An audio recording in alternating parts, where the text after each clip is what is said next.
give you an idea here, just how quickly things happened.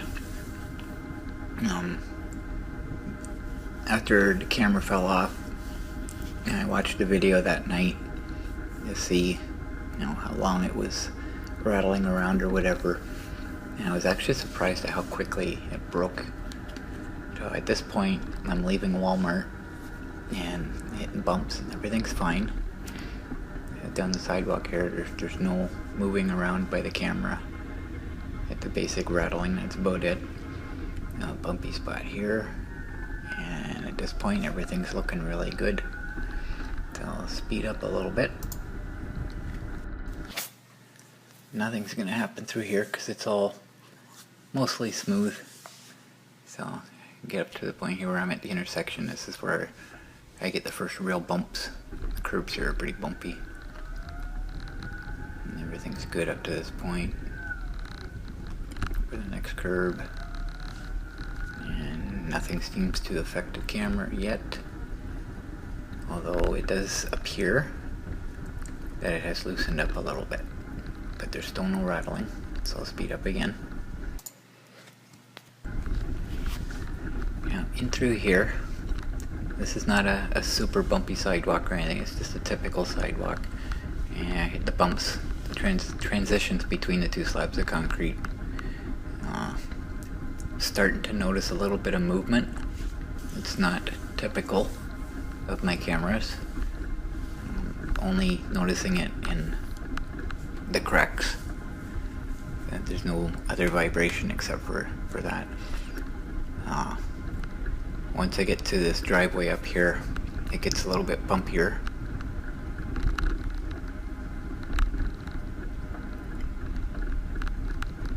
And that bump is starting to get worse at this point.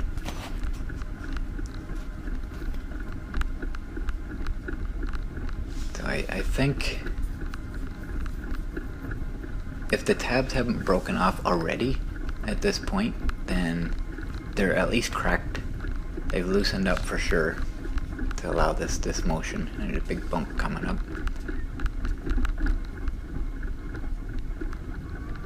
And I think that might be, or maybe not.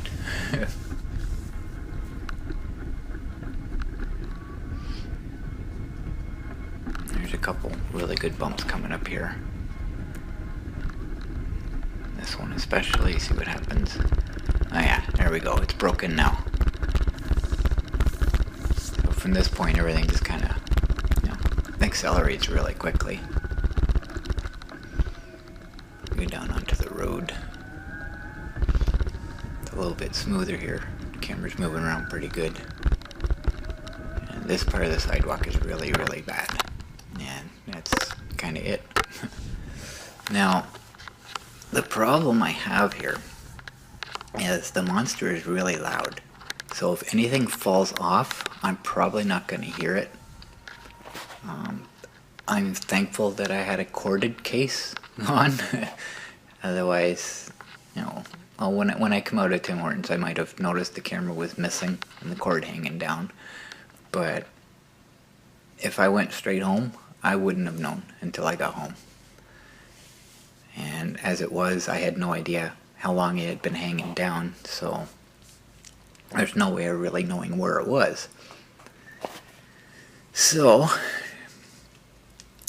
what I think happened, was I had a long extension on the camera mount that goes between the mount and the camera case itself. And I was thinking with the extra weight of the case, which is always a problem with my different mounts, that's why I have to keep trying different mounts to find one that works properly. But I was thinking the extra weight put extra leverage on it, and that's kind of what eventually wore it out and broke it. So when I replaced it, I put a shorter one on, thinking it'd solve that problem. But not long afterward, when I was using the rain case again, I thought there might be a different reason for it, and it might actually be my fault that the camera mount broke and not a fault of the mount itself. So I'll show you what I mean about that. So on the left, is the long adapter that I was using. It's a 90-degree adapter. You mount it to the camera mount, and the camera mounts at a 90-degree angle to that. So I was using the long one. You can see the two tabs that broke off. And that's what the camera attaches to. So the one in the middle is what it's supposed to look like, with the tabs still on it. And I thought maybe that extra length, it kind of with the leverage and that, might be contributing to it breaking off. So I used the short one on the right as a replacement. So I'll explain now what I think the reason why it broke. Well, before I got the Monster, I used to use handlebar mounts for my camera mounts on the US 950. They fit on here on the tubing perfectly. And the nice thing is they're nice and cheap, and there's hundreds to choose from. And I've never really had one of the cheap ones that I just couldn't make use of. They all worked. I've never had one break. This one here, that's one of them. And it's a cheap one. Got it on eBay for like $5. Or actually, I think it was a set of two of them. It was less than $10 anyway, so it was pretty good. But then when I got to the Monster and got into this roll bar, none of the mounts would fit it. And it was really, really hard finding them. A lot of what they call roll bar mounts don't actually fit this roll bar, so I'm not sure how they'd fit the bigger ones. So basically, find some that fit, and I have the ScooterCam on here. Fits nicely, everything works the way it should. But then when I put the rain case on,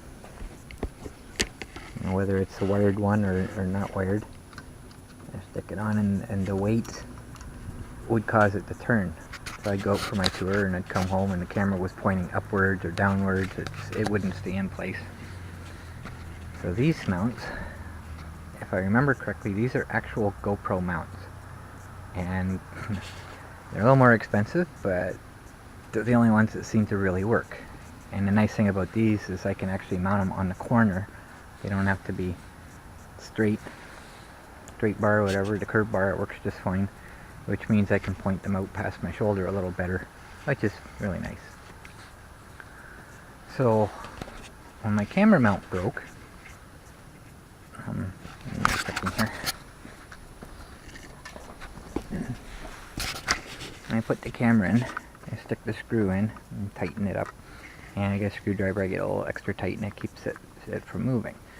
And when I take the cover case off, because I don't bother taking the camera out, I just take the whole case off and take it upstairs with me, and I'd stick the screw back in, and it's fine like that. But with the bumps, I worry about it unscrewing and losing it, so I'd crank it down a little tighter.